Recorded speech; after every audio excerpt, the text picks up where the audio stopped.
Welcome to the newest edition of the Giants Huddle podcast. My name is John Schmuck. The guy next to me, you recognize him. He's Greg Cossel, one of the great executive producers, analysts for NFL Films. Of course, you can find the Giants Huddle podcast on all your favorite podcast platforms, the Giants mobile app, and at giants.com/podcast.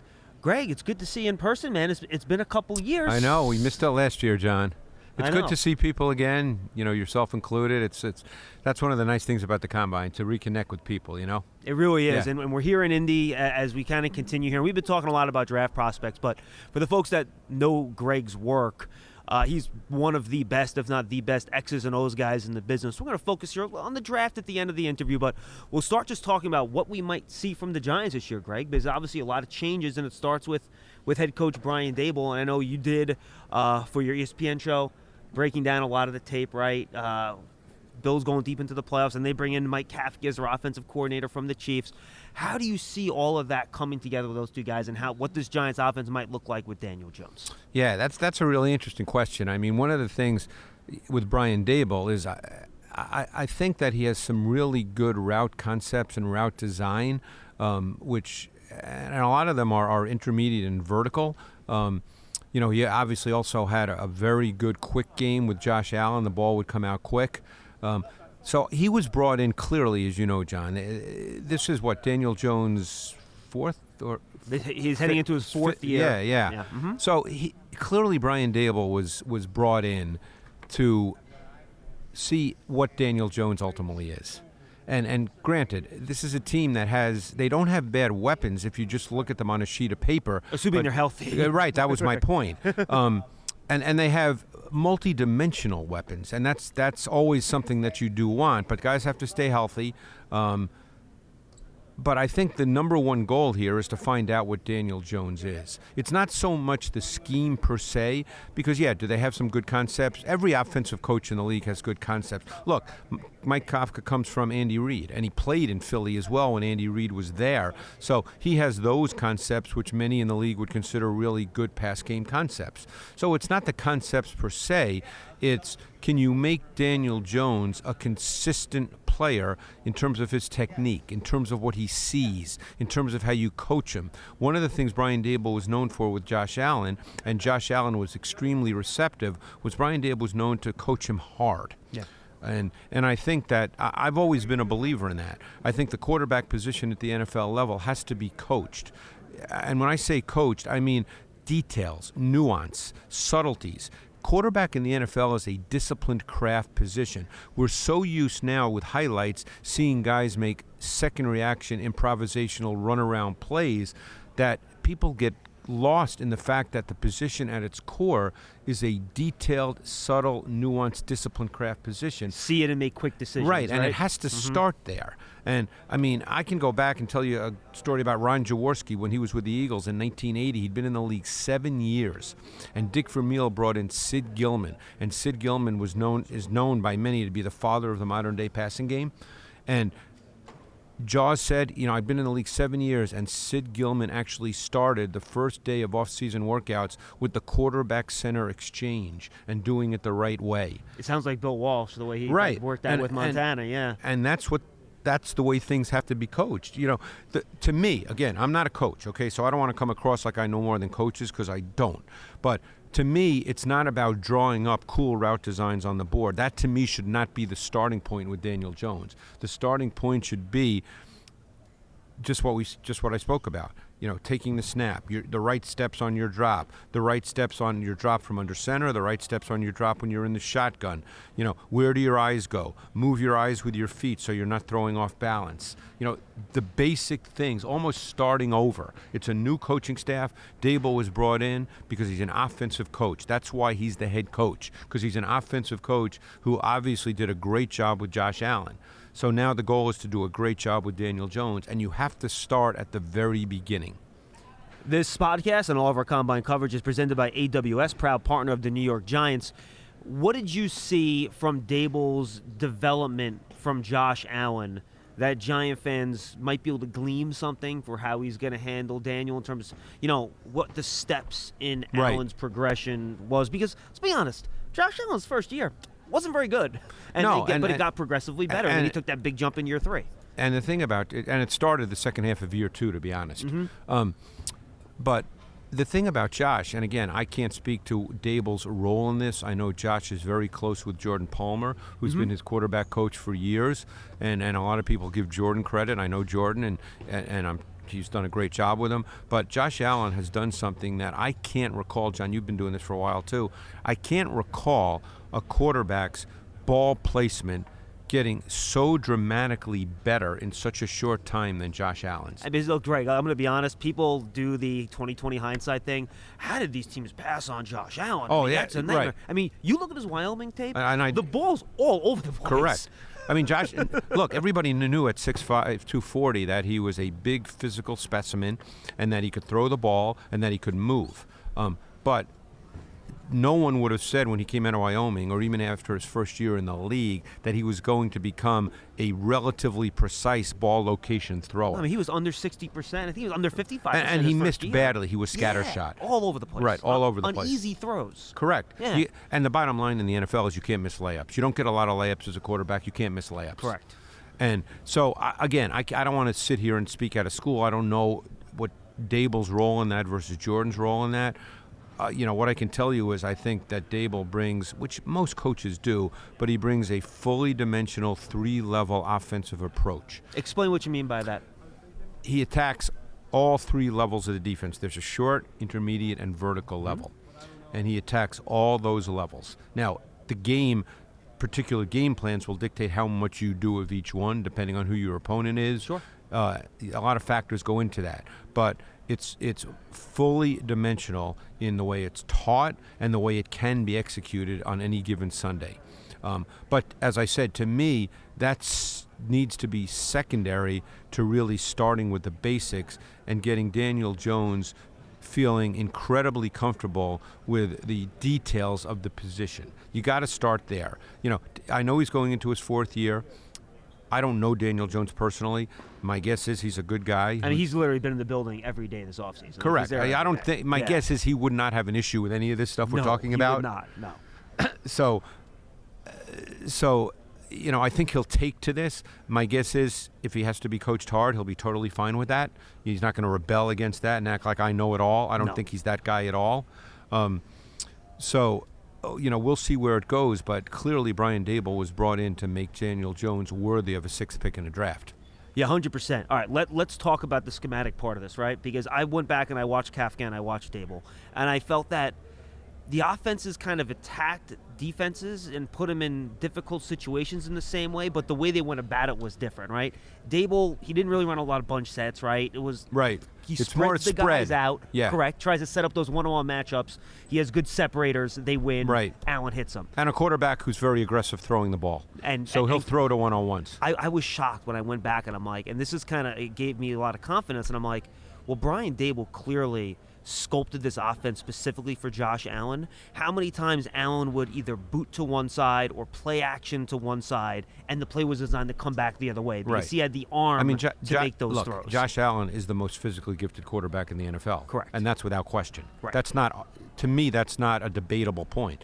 We can debate who's the best quarterback. That's a great conversation. Yes. But you're just talking about physical traits. He's the most physically gifted quarterback in the league. He throw further than anybody. He can run like a running back, and it's amazing. He's going to do everything. Then you have Kafka, right? And we know about the Chiefs and their big plays. He did an interview with Bob Papa, and the first thing when Bob asked him about what it takes to be a good offense in the league, what do you think his answer was? His first thing to say, what a team has to be good at in order to be a good offense. You mean what Kafka said? Yeah. I don't know what he said. He said explosive plays. Right, Yes. that's... And if you look at And by the way, do, I'm not surprised by that because most coaches would tell you that offense needs to be built to create explosive plays. correct, and that's what he said. Yeah. But I feel like, the Chiefs, they run a lot more bunch sets, right? They're more RPO. Bills did more straight play action, I feel like. So I'm really curious to see how you combine those two elements together. And everything people have told me about Dable is that he's extremely open to ideas and different things, and he's very flexible. Dable ran, if you even went back 2 years, I don't know how much you watch, but he likes to run a lot of deep crossers, a lot of those kinds of routes, whereas Andy Reid and Kafka comes a lot more from the flood concept, where it's the 3-level stretch to one side of the field, and then you have the deep drag over and then the So I mean, there's a lot of sure. concepts here. Like I said, these are all really good concepts, and there's intermediate and vertical elements that are involved, and they have, well, the one thing too about Kafka, he comes, and Dable did some of this too, not as much as the Chiefs did, but the Chiefs did a lot of motion. The Chiefs did a lot of jet motion. They had players like that. The Bills actually used a lot of that with Josh Allen's design runs this year. With Right. their jet motion. Yeah. But in their pass game, they didn't use as much motion as not. the Chiefs do. They started to use Isaiah McKenzie a little more toward later in the season. But the Giants, assuming Tony's healthy, he's that kind of player. You can line him up anywhere, outside, inside. He's a motion guy. You can put him in the backfield. We saw the Chiefs obviously put their wide receivers in the backfield at times. The Bills did at times. So there's a lot here to work with. And you can use Saquon in those type of roles too, right? With his various I guess abilities. if he's still around. Well, yeah, correct. Yeah. We'll see.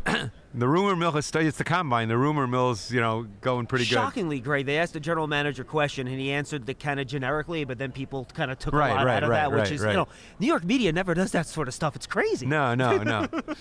But no. So I mean, look, I know he didn't have a good year numbers wise, and he was hurt a lot. But Galladay certainly is a big boundary X receiver. He fills that role. Now, a different type of receiver than what Dable had in Buffalo and what Kafka had with the Chiefs, though. Correct. He's not a separator like the guys that had in those systems. No, he's not. He's more of your traditional boundary X that can win, can match up one right, and make contested catches both along the sideline and in the middle of the field.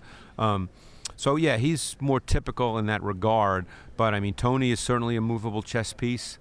Then they got to figure out, I mean, right now, what's Ingram's status? Free agent. Yeah, that's what I thought. So, I mean, you don't know whether he'll be back, and Sterling Shepard's coming off a torn Achilles that he tore in early December. And that's a tough injury. That's a really tough injury. Yeah, he may not be back. For a quickness guy in the slot, that's hard. Yeah.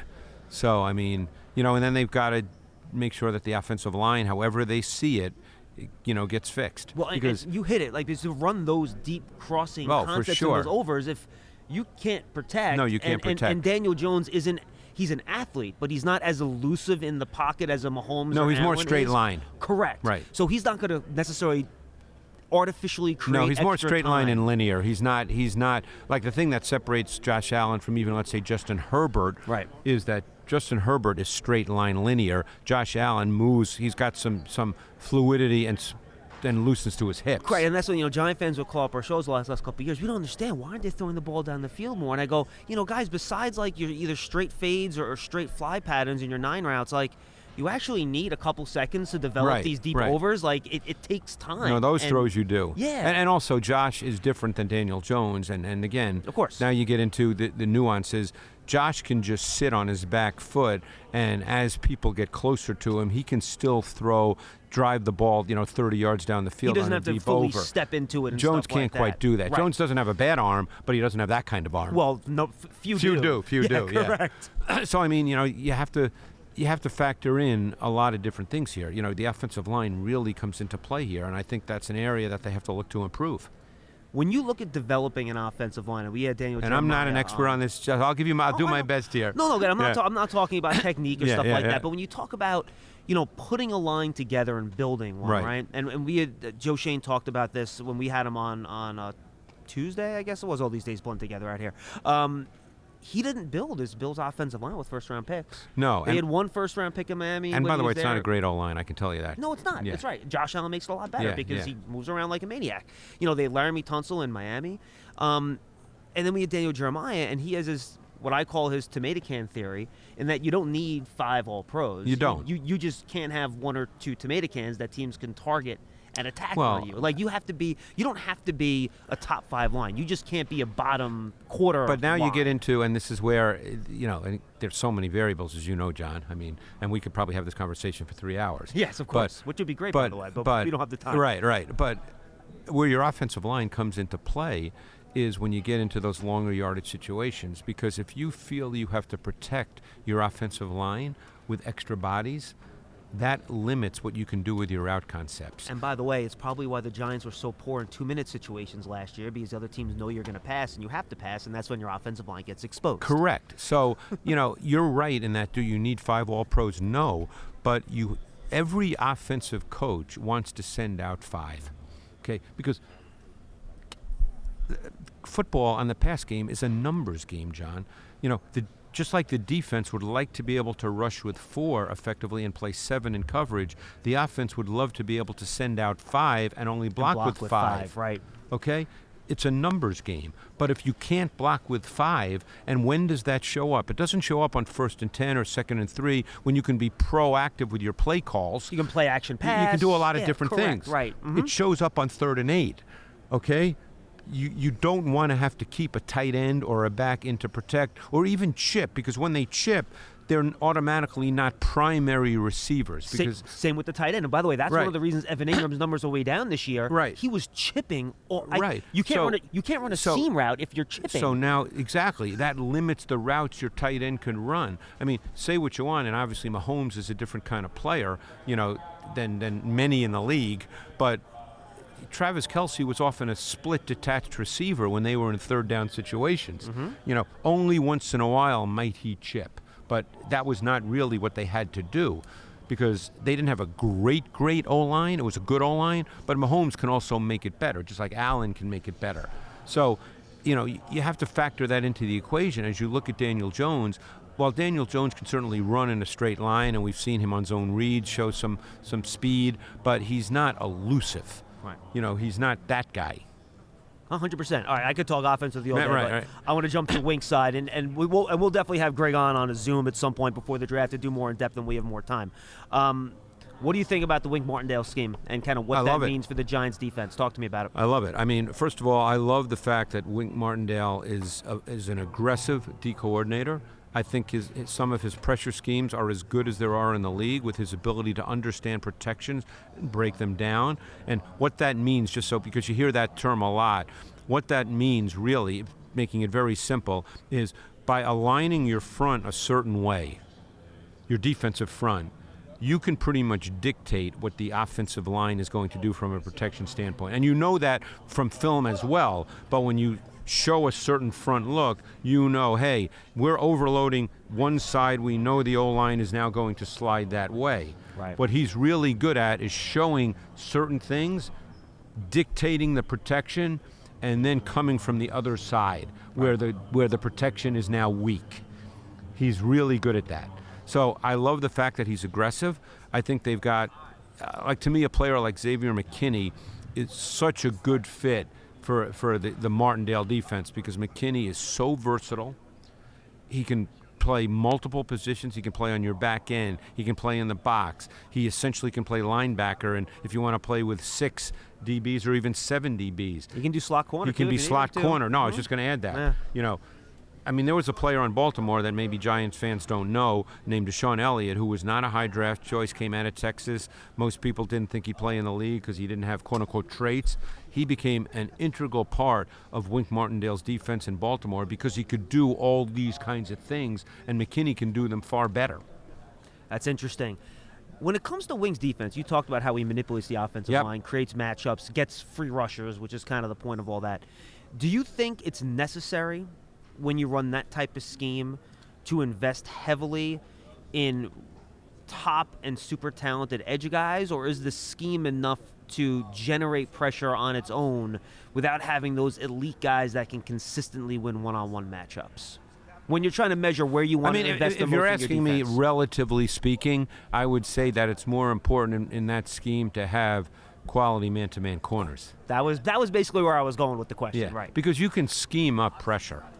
Now, does every team want the one guy or 2 guys who can win one? Of course. I mean, everybody wants that. Course. Yeah. Right. But if you're just asking me, relatively speaking, he can create pressure. I'm talking like let's say you're running one of these, 2-deep schemes that all of your buddies running now. Right. Like, it's more important to me to have the good pass rusher in that scheme. If you really want to be a 4-man rush team, and I don't think Martindale's that guy. No, he's not. But if you want to be that team, then you need those guys that you mentioned. But if you want to pressure, whether you're rushing 5 or 6, or even what we call simulated pressure, where you rush 4, but 2 of the 4 could be a linebacker and a safety, then you need to play man outside the numbers. Like one thing I saw constantly from then, Greg, like you talk about, he would bring the 2 linebackers up into the 2 A gaps, right? Everybody does that. Right, of course. The double mug. The double mug, yeah, right. Yeah. So fakes the blitz, and then all of a sudden, the cornerback comes Correct. on the other side. Correct. And then all of a sudden, you get the Right, matchup, because and they're not ready putting for 2 it. guys up in the A gaps dictates protection. Exactly. Because you can't change your protection in the middle of the play. Correct.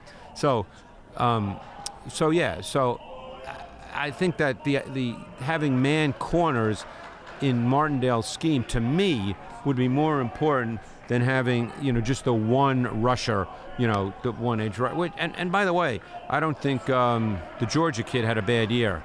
The rookie. I don't think he had a bad year at all. I thought Ojo was pretty good. Yeah, I thought that he showed that he could become a quality one-on-one pass rusher. If you hear the grunting behind us, by the way, the bench press, I would say, is about, 100, 200 feet away from us, give or take? It is. And guys are working right now, so we're going to wrap in a second. I know Gray's got other stuff he's got to do.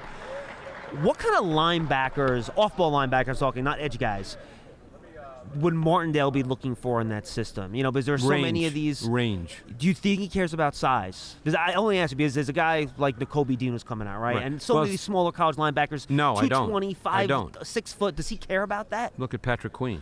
That's where I was kind of going with it, right? I mean, I think he would rather have range and sideline to sideline and the ability to blitz as opposed to the 245-pound guy. Now, as we know, there's not going to be a Micah Parsons who comes out every year. Yeah, try like once every 10 years. Exactly. Right. So I mean, I would think he would rather have range, play speed, blitz ability, that kind of thing.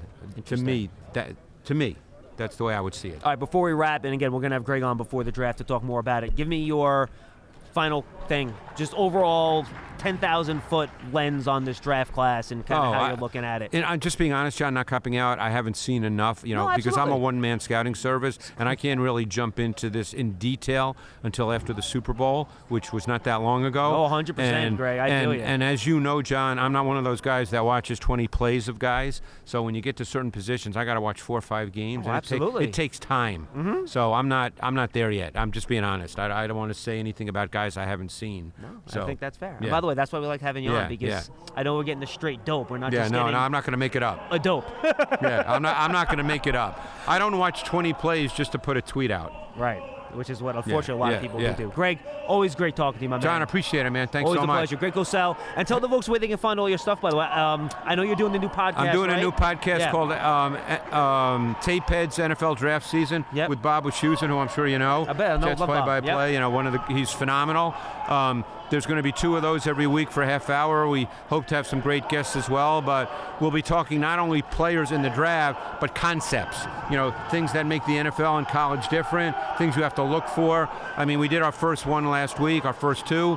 I guess earlier this week. I'm so lost on the days, I know, John. so am I. But, I think it's going to be really a lot of fun. Bob's phenomenal. All right, we look forward to seeing it. Make sure you check Greg out on Twitter as well. Does a great job over at NFL Films. Thanks for joining us on the Giants Huddle Podcast. Again, it was all brought to you by AWS, proud partner of the New York Giants. For Greg Cossel, I'm John Schmelk. Stay tuned to Giants.com, the Giants mobile app, and all our social media platforms for continued coverage of the NFL Combine out here in Indianapolis, including Big Blue Kickoff Live. We'll see you then, everybody.